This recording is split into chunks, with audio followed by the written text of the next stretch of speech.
પ્રધાનમંત્રી નરેન્દ્ર મોદીના જન્મદિન નિમિત્તે પ્રસ્તુત છે વિશેષ કાર્યક્રમ કર્મયોગી નરેન્દ્ર મોદી.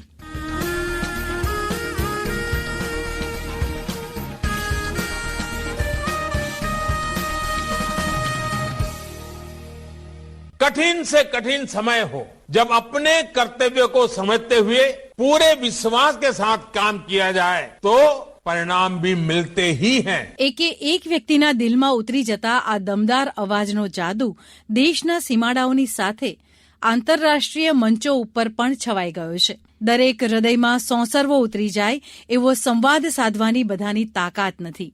પરંતુ જ્યારે પ્રધાનમંત્રી બોલતા હોય છે ત્યારે તેમનો લોક સંવાદ, અદના માનવી અને રાષ્ટ્ર પ્રત્યેની તેમની અતૂટ નિષ્ઠા સૌને તરબોળ કરી નાખે છે.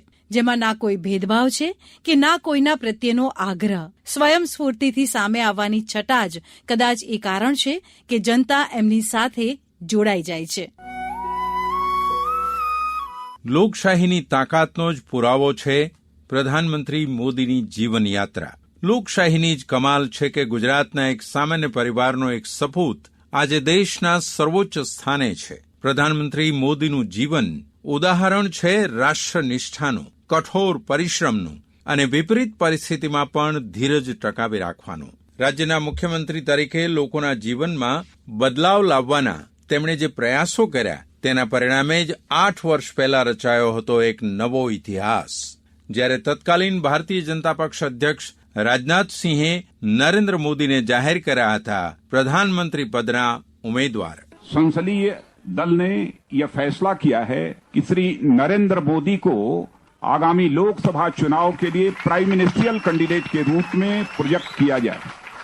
2014ની ચૂંટણીના પરિણામોએ સાબિત કરી આપ્યું કે ભારતીય જનતા પક્ષનો નિર્ણય કેટલો યોગ્ય હતો.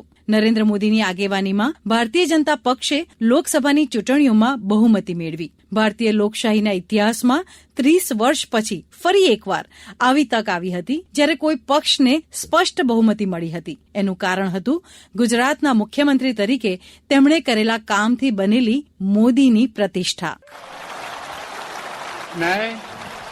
मैं नरेंद्र दामोदर दास मोदी ईश्वर की शपथ लेता हूं कि मैं विधि द्वारा स्थापित भारत के संविधान के प्रति सच्ची श्रद्धा और निष्ठा रखूंगा. જિંદગીના પડકારો હોય કે પછી રાજનીતિના, તેનો સામનો કરવાની ને પોતાના લક્ષ્ય પર દ્રષ્ટિ રાખવાની ઊંડી શીખ આપે છે પ્રધાનમંત્રી મોદીનું વ્યક્તિત્વ, જેના પાયામાં છે સંગઠનના દિવસોથી તેમનું રાષ્ટ્રનિષ્ઠાનું વ્રત, જેણે એમને નવી વિચારસરણી આપી, નવો ઉત્સાહ આપ્યો અને ગરીબો, ખેડૂતો, મહિલાઓ અને સૈનિકો માટે કામ કરવાની અપાર ઉર્જા આપી. તે કારણે જ પ્રધાનમંત્રી મોદીના દરેક નિર્ણયમાં નજરે પડે છે ગરીબોનું દર્દ, તેમના આંસુ લૂછવાની ખેવના અને રાષ્ટ્ર પ્રત્યે અગાધ પ્રેમ. जान हथेली पर लेकर के दुश्मनों की छाती पे गोलियां दागने के लिए मां के पैर छू करके जो सीमा पर जाता है, यूनिफॉर्म पहन करके दिन रात ड्यूटी करता है, उसकी आंखें दिन रात दुश्मन को तलाशती रहती है. क्या ये भूखा मर रहा है इसलिए कर रहा है? पेट की खातिर लोग सेना में जाते हैं. अरे वो रोटी खानी है तो पत्थर पे लात मार करके रोटी कमा सकता है, वो तो गोली खाने के लिए जाता है, मां भारती के लिए जाता है. આઝાદીની 75મી વર્ષગાંઠ આવી રહી છે. આ દરમિયાન એક પેઢી એવી આવી ગઈ છે જેણે આઝાદીના આંદોલનની વાતો પુસ્તકોમાં જ વાંચી છે, પરંતુ આઝાદીના ગુમનામ નાયકો કે સ્વાધીનતા સંઘર્ષના મૂલ્યોથી તેઓ દૂર છે. ગાંધીજીના અનુયાયી પ્રધાનમંત્રી જાણે છે કે જ્યાં સુધી નવી પેઢીને તે મૂલ્યો, સંઘર્ષો વિશે જણાવવામાં નહીં આવે ત્યાં સુધી તેમનામાં રાષ્ટ્રપ્રેમની આહલેખ જગાડવાનું મુશ્કેલ હશે. આના કારણે જ પ્રધાનમંત્રીએ આઝાદીની ગાથાઓ લઈને શરૂ કર્યો છે એક નવો કાર્યક્રમ, આઝાદીનો અમૃત મહોત્સવ, જે અંતર્ગત દેશવ્યાપી કાર્યક્રમો યોજાઈ રહ્યા છે. ઉજવીએ આઝાદીનો અમૃત મહોત્સવ. વિપરીત સંજોગોમાં કોઈ પણ વ્યક્તિ હચમચી જાય છે, પરંતુ પ્રધાનમંત્રી જુદી જ માટીના બનેલા છે. આખી દુનિયા કોવિડ મહામારી સામે ઝઝૂમી રહી છે. મહામારીથી બચવાને રસીકરણને લઈને વિકસિત દેશો હજી પણ મહેનત કરી રહ્યા છે, પરંતુ ભારતે રસીકરણમાં વિક્રમ રચ્યો છે. 75 કરોડથી વધુ લોકોને અત્યાર સુધીમાં કોરોનાની રસી અપાઈ ચૂકી છે અને તેનું કારણ છે પ્રધાનમંત્રીનું કુશળ નેતૃત્વ.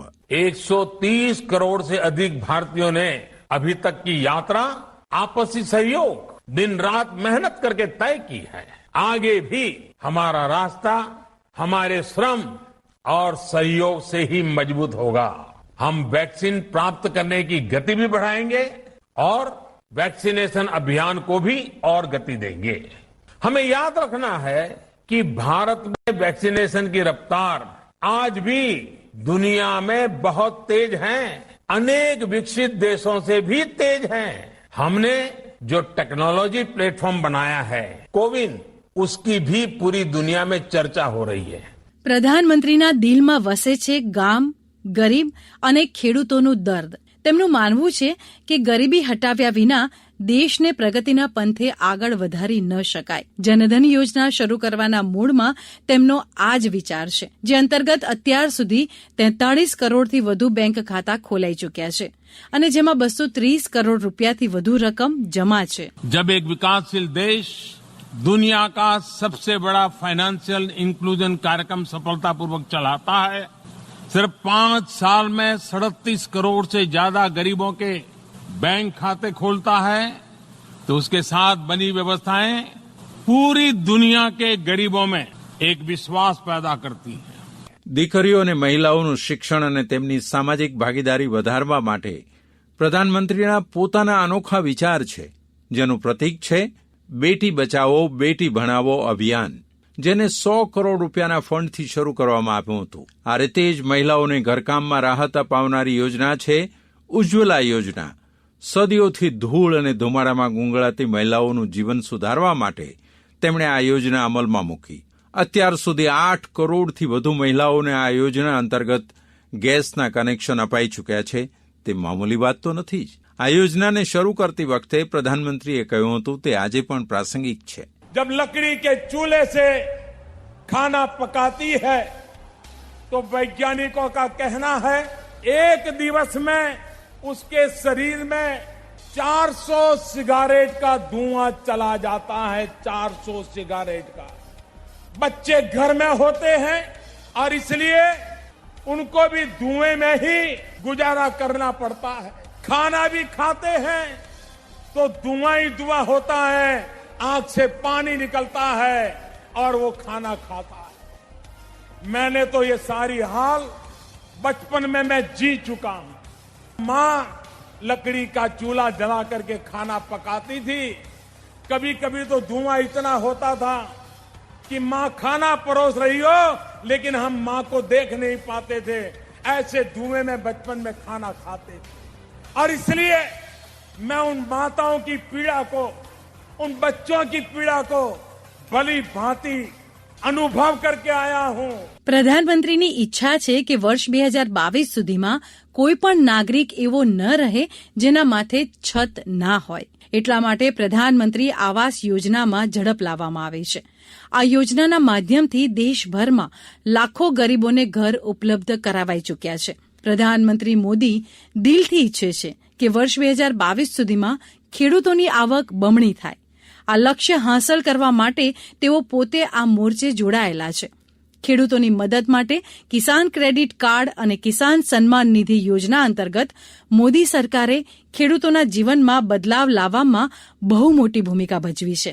लाल बहादुर शास्त्री जी ने जय जवान जय किसान कहा था, उसी मंत्र को आज इतने सालों के बाद किसान के खेत तक, किसान के घर तक, किसान के जेब तक अगर उतारने का काम हो रहा है तो आज के इस पवित्र दिवस पे हो रहा है. आजादी के बाद किसानों से जुड़ी ये सबसे बड़ी योजना उत्तर प्रदेश की पवित्र धरती से मेरे देश के करोड़ों करोड़ों किसान भाइयों बहनों के आशीर्वाद से आरंभ हो रही है. ભારત યુવાનોનો દેશ છે. પ્રધાનમંત્રી મોદી અનેકવાર તેનો ઉલ્લેખ કરતા રહે છે. યુવાનોને હુનરવાન બનાવવા, દરેક હાથને કામ આપવાની દિશામાં પણ તેઓ દિવસ રાત લાગેલા છે. કૌશલ વિકાસ અને મેક ઇન ઇન્ડિયા જેવા કાર્યક્રમ તેનો ભાગ છે. લોકોના દિલોને સ્પર્શવાની પ્રધાનમંત્રીની એ કળા જ છે કે તેઓ અપીલ કરે અને ખાદીનું વેચાણ આકાશને આંબવા લાગે છે. આત્મનિર્ભર ભારત બનાવવાની તેઓ જ્યારે વાત કરે છે તો દેશના ઉદ્યમીઓ પણ ઉત્સાહિત થઈ જાય છે. દેશને જોડવાની દિશામાં તેમનો એક નવો મંત્ર છે.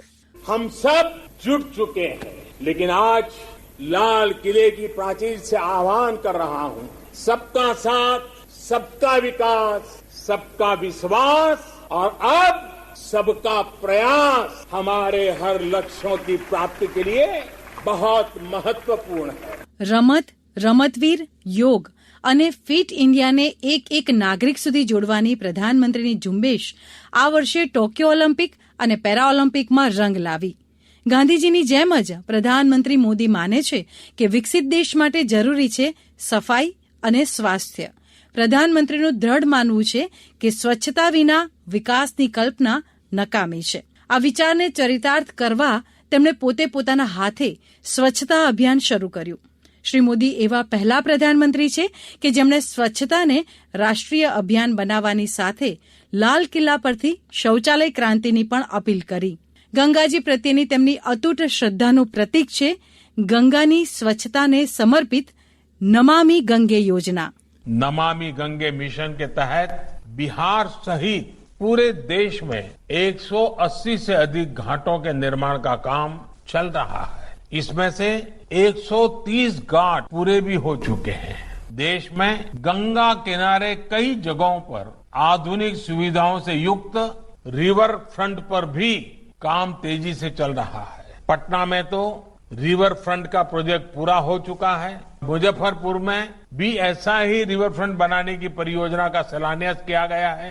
પ્રધાનમંત્રી મોદીના વ્યક્તિત્વની જ કમાલ છે કે આજે વિદેશ નીતિની બાબતમાં દેશને સફળતા સાંપડી રહી છે. ચીનની કુટિલ નીતિની સામે દેશને America, Japan, Russia, France, Britain અને દક્ષિણ એશિયાઈ દેશોનો સહયોગ મળવો એ મામૂલી વાત નથી. પછી બાલાકોટની ઘટના હોય કે ચીનની સરહદે તંગદિલી હોય, મજબૂત ઇરાદા અને રાષ્ટ્રહિતમાં જ નિર્ણય લેવાની ક્ષમતાનો પ્રધાનમંત્રી નરેન્દ્ર મોદીએ સતત પરિચય આપ્યો છે. આ સ્થિતિમાં સાહજિક રીતે જ સવાલ થાય કે પ્રધાનમંત્રીને અહર્નિશ કામ કરવાની ઉર્જા અને પ્રેરણા ક્યાંથી મળે છે. હકીકતમાં પ્રધાનમંત્રી યોગના સાધક છે. કદાચ તેના કારણે જ યોગને દુનિયાભરમાં પ્રતિષ્ઠા અપાવવામાં તેમણે મહત્વની ભૂમિકા ભજવી છે.